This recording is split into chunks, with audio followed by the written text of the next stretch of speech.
जय, आज अण्णा नेहमीपेक्षा वेगळे वाटले मला. वेगळे म्हणजे? म्हणजे आजपर्यंत त्यांना तुझ्याबद्दल बोलायचं होतं असं वाटत होतं, पण आज ते बोलले. तुला माहितीये, तुझ्या लहानपणीच्या आठवणी सांगत होते.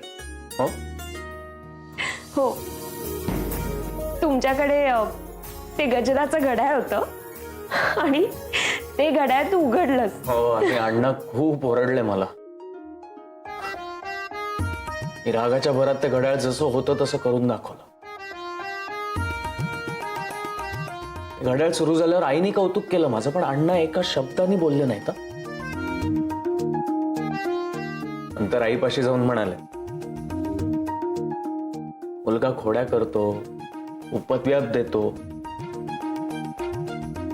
पण जय हुशार आहे.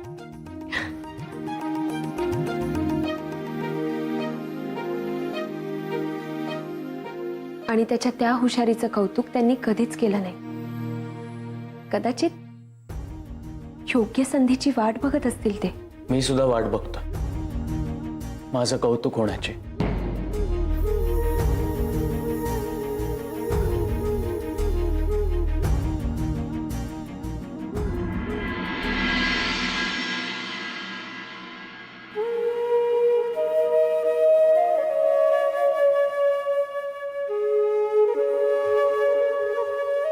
अदिती, अशी इथे का उभी राहिलीस? नाही, काही नाही, सहज. आणि डोळ्यात पाणी? आलं लक्षात. आज अण्णा जाणार आहेत म्हणून ना? ह्यांचं पण तेच झालंय. अण्णा जाणार म्हणून ह्यांना इतकं दुःख झालंय, मग मन हलकं करण्यासाठी आता वॉकला गेलेत. अगं, पण अण्णांची भेट होतच राहणार आहे ना. पण इथे असताना आम्ही अण्णांना वेळ देऊच शकलो नाही. सतत ऑफिस आणि ऑफिसच्या कामात बिझी राहिलो. अगं हो, पण आपल्या माणसाला आपण वेळ देऊ शकलो नाही ह्याची जाणीव असली म्हणजे झालं. त्यासाठी वाईट वाटून घ्यायची काहीच गरज नाहीये. काकू, मुलगा आणि सून म्हणून आम्ही जेवढा वेळ देऊ शकलो नाही ना अण्णांना, तेवढा किंबहुना त्याही पेक्षा जास्त वेळ तुम्ही दिला. खरंच काकू, तुम्ही दोघं होतात ना, म्हणूनच आम्ही निर्धास्तपणे काम करू शकलो. आपल्या घरच्यांची काळजी घेतात तशीच तुम्ही अण्णांची काळजी घेतली. अगं, आमच्या घरच्या माणसाचीच काळजी घेतली आम्ही. आणि हे बघ, तुम्ही त्यांना वेळ देऊ शकला नाहीत याबद्दल वाईट वाटून घ्यायची काहीही गरज नाहीये. उलट अण्णा आपल्या सुनेचं कौतुकच करत होते. तुम्ही एवढी दगदग करता ती काय त्यांना दिसत नाही का? मला म्हणत होते, तुम्ही आदितीला जरा समजावा. रोज विरारला माझ्यासाठी यायची काहीही गरज नाहीये. म्हणजे मला बरं वाटतं ती आल्यावर, पण माझ्यामुळे तिला जे राबावून घेतलं जातं ना, ते मला बघवत नाही. अण्णा बोलत नाहीत काही, पण त्यांच्यापासून काहीही लपलेलं नाहीये बरं का. पण विरारला जाऊन अण्णांसाठी तेवढं तरी करू शकतो आम्ही. अण्णा कितीही नाही म्हणाले ना काकू, तरीही मी जाणार विरारला. काय झालं काकू, तुम्ही का हसताय? तुमचं सासऱ्याचं आणि सुनेचं काय समीकरण आहे तेच कळत नाही मला. सगळं बोलून झाल्यावर अण्णा सुद्धा हेच म्हणाले, मी कितीही म्हटलं तरी ती येणारच.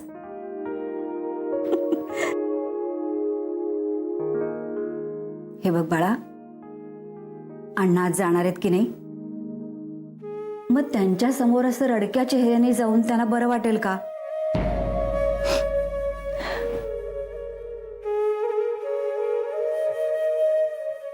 मला ना कधी कधी गंमत वाटते. तू अण्णांची सून नाहीच आहेस, मुलगी आहेस. आणि जय जावई. जय पण असंच म्हणतो. हो, म्हणणारच. जयला आणि अण्णांना कधी जास्त बोलताना बघितलंच नाही मी. जेवढ्याच तेवढं. काकू, अण्णांचं सामान आवरायचं राहिले. मी आलेच.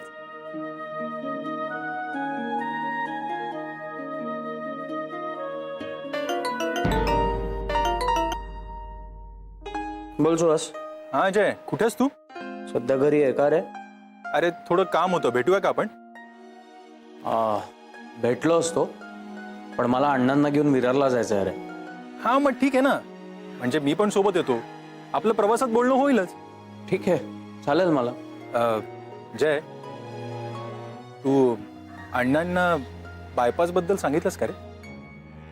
नाही, खर्चाचा अंदाज आला तर ते स्वतःच नाही म्हणते. जरा सगळी पैशांची तयारी झाली की सांगेन म्हणता. आणि सध्या तरी मी पैसे कसे जमवायचे याचाच विचार करतो. अरे होईल सगळं व्यवस्थित, काळजी नको करूस. माझे पण प्रयत्न चालू आहेत, बाकी आपण भेटल्यावर बोलूच. ठीक आहे, बाय. बाय.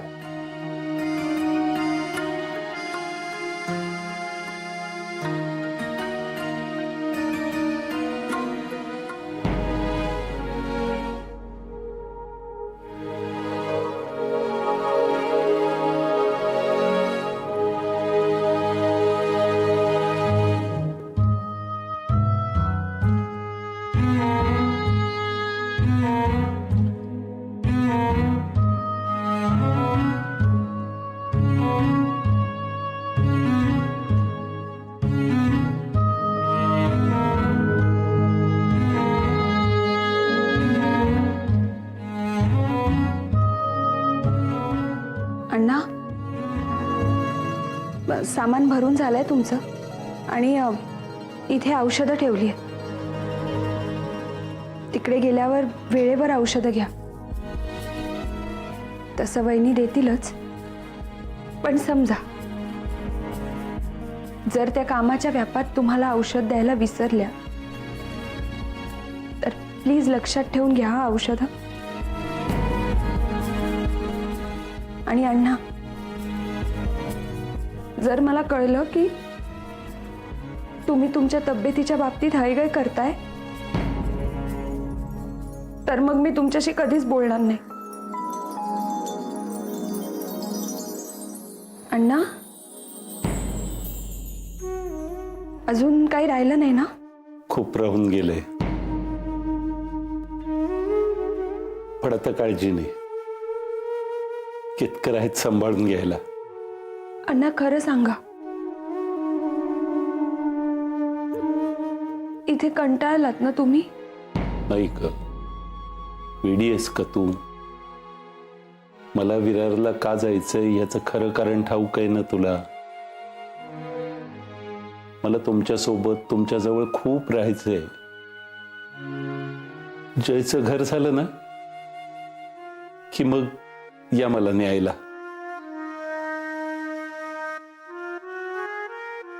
हिची पण खूप इच्छा होती आपलं स्वतःचं घर असावं, सगळ्यांनी एकत्र राहावं. आपल्या घरात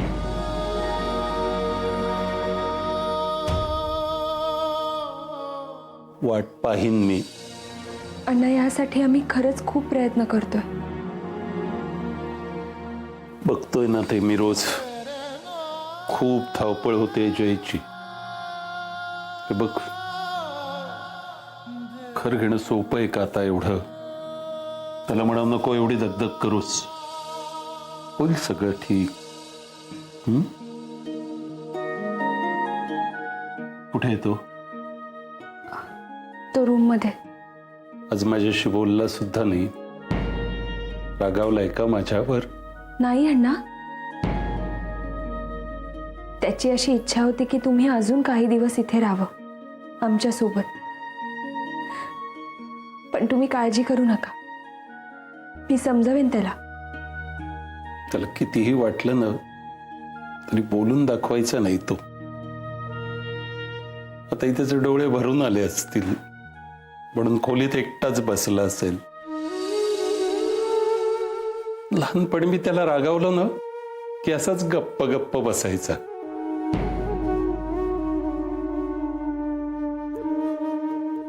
मी जाऊन भेटतो त्याला. आणि हो अदिती, माझं एक ऐक. हे बघ, तू ना आता रोज रोज विरारला याची दगदग नको करूच. त्याची काही आवश्यकता नाही. मला माझ्या अण्णांना रोज बघायचं. तुम्ही किती नाही म्हटलत ना तरी मी येणार. हट्टीयेस, तुझा हट्ट सोडायची नाहीच. आलो मी.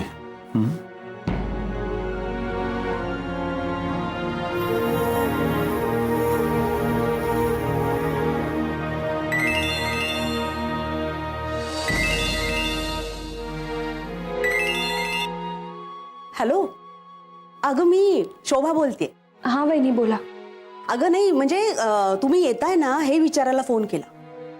नाहीतर कसं आहे, परस्पर तुमचं काहीतरी प्लॅनिंग चेंज व्हायचं आणि आम्ही आपल्या दाराकडे डोळे लावून वाट बघत बसायचो अण्णांची. नाही नाही असं नाहीये. गंमत केली मी तुझी, माहितीये मला. नाही म्हणजे कसं आहे ना, आज रविवार आहे ना, आणि मग आज आला नाही तर मग परत पुढच्या रविवारची वाट बघत राहायला लागेल म्हणून फोन केला. नाही वहिनी, आम्ही आजच येतोय. हो ना. या या या, वाट बघतोय. हा, ए बरं मला सांग, अण्णांची सगळी तयारी झाली आहे ना? म्हणजे सामान औषधं सगळं घेतलंय ना त्यांनी?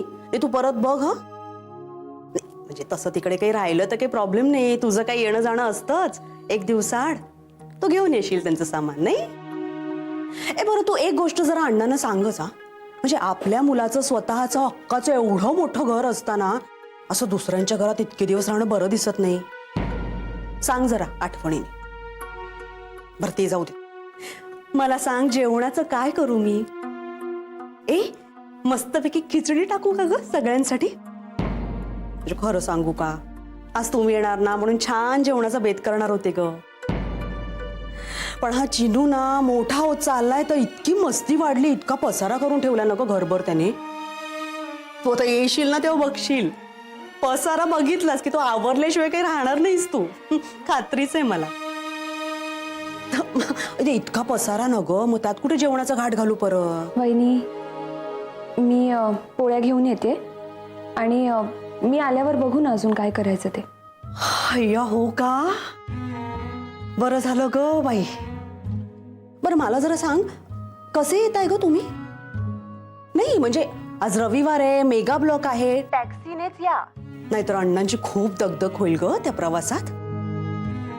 अदिती, येताना जरा अण्णांची महिन्याभराची औषधं घेऊन ये. हा म्हणजे कसं आहे ग, ती त्या तिकडच्या डॉक्टरांनी दिलेली औषधं इथे नाही मिळाली तर परत पंचायत होईल ना ग मग.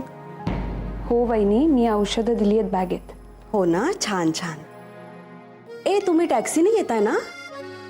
म्हणजे औषधं आणणार आहेस तर मग मी जरा घरातली वाण सामानाची यादी पाठवून देऊ का तुला? टॅक्सीने येताय ना, सोपं जाईल ना आणायला तुला.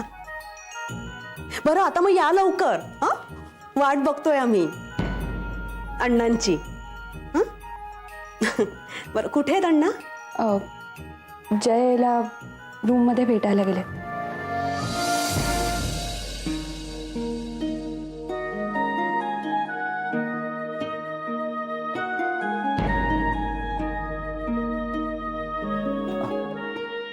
अण्णा, हो अण्णा, तुम्ही कधी आलात?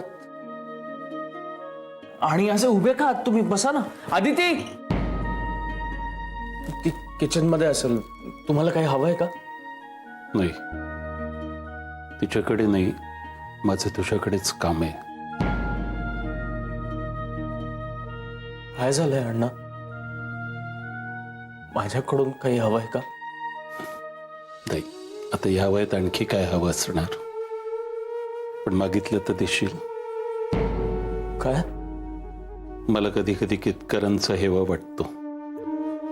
माझ्यापेक्षाही जास्त तू त्यांच्याशी बोलतोस.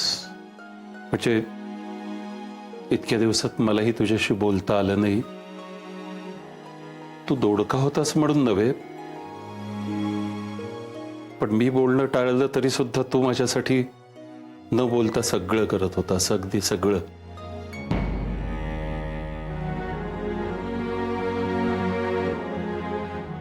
तसं नाही अण्णा. तुम्ही खूप दिलंत मला. कदाचित मीच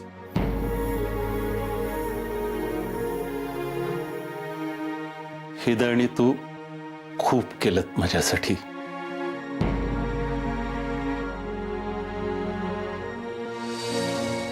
ही माझी सून आधार आहे तुझा, ताकद आहे तुझी.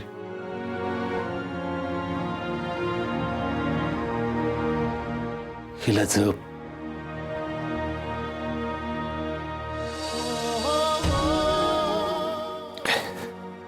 चला आपल्याला निघायला हवं आता. चला. हो, टॅक्सी आली. चल. अण्णा,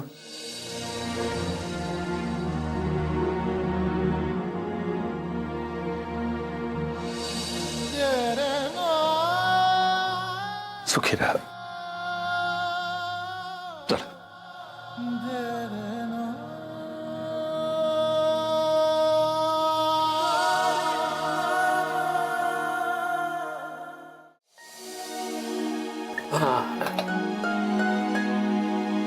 आदिती, सगळं घेतलं ना नीट?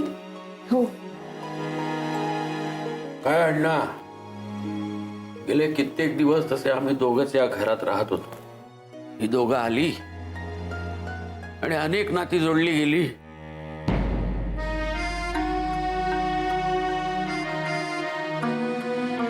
नाही म्हणजे मला तसा कुठलाही अधिकार नसला तरी मैत्रीच्या अधिकारानं सांगतो.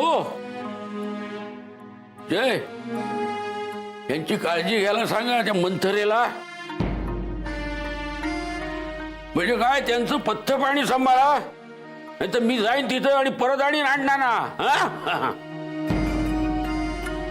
हो काका. नाही म्हणजे सांगतो मी तसं. अण्णा, तुम्ही काळजी करू नका काही. कधी वाटलं यावं बिनधास्त यायचं. तुमचंच घर आहे. एवढ्याच दिवसात एवढं केलं. खूप आपुलकीने वागलात माझ्याशी.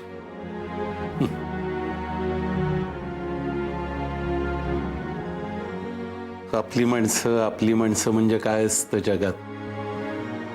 आयुष्यात जवळ येणारी माणसं आपुलकीनीच येतात, पण त्यांना जोडून आपल्या आयुष्यात जागा देण्याचा मोठेपणा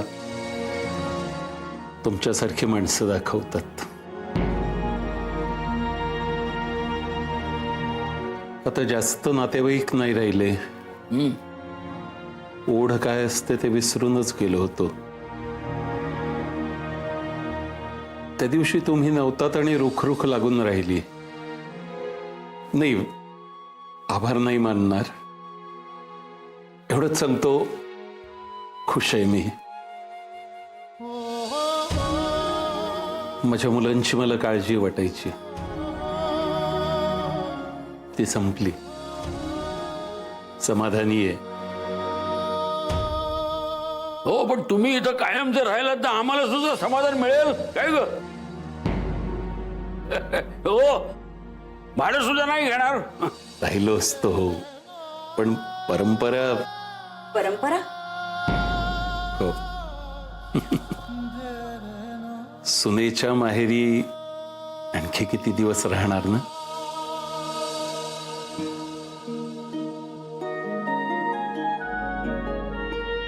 तुम्ही हिला लेक मानलीये. कुणाची आहे पोर. हा, आणि या जावयानी काही चूक केली ना तर कान उपटायला मागे पुढे बघू नका. जय, आता अण्णांनीच परवानगी दिली म्हटल्यावर तुझ्याकडे काही चुकण्याची संधी नाही. हो, तुम्हाला तशा परवानगीची काही गरजच नाहीये मुळी.